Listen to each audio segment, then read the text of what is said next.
Perkenalkan, nama saya Devi Alia Ramadhani dengan NPM 214120111 dari kelas Manajemen 22DX.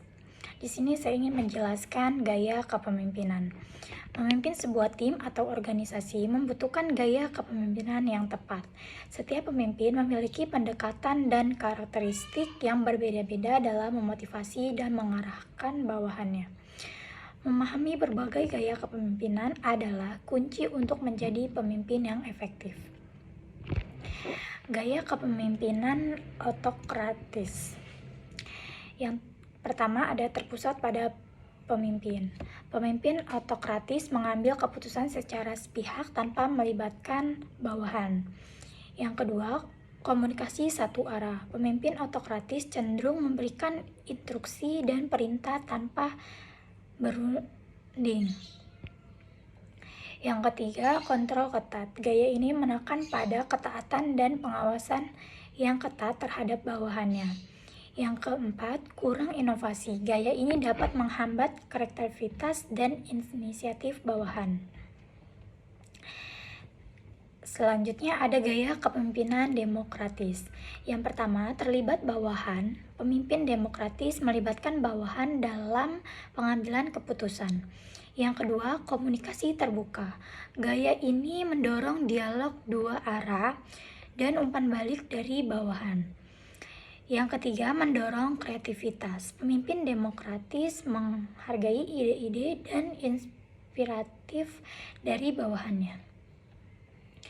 Gaya kepemimpinan transformasional. Yang pertama ada visi yang inspiratif. Pemimpin transformasional dapat menginspirasi bawahan untuk mencapai tujuan yang lebih tinggi. Yang kedua, stimulasi intelektual. Gaya ini mendorong kreativitas dan inovasi dengan mendukung gagasan baru dari bawahan.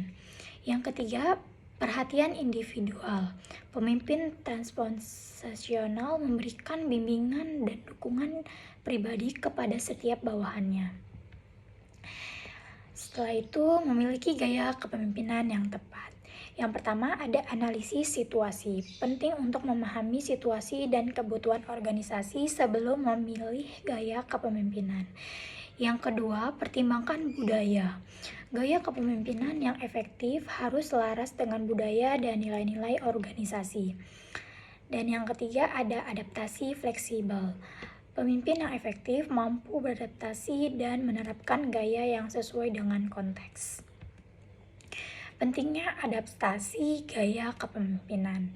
Yang pertama ada keefektifan organisasi. Pemimpin yang mampu beradaptasi dapat meningkatkan kinerja dan daya saing organisasi. Yang kedua, keputusan karyawan. Gaya kepemimpinan yang sesuai dapat meningkatkan motivasi dan komitmen karyawan. Dan yang ketiga ada pengembangan pribadi. Mempelajari berbagai gaya kepemimpinan membantu pemimpin untuk terus berkembang. Sekian dari saya ucapkan terima kasih.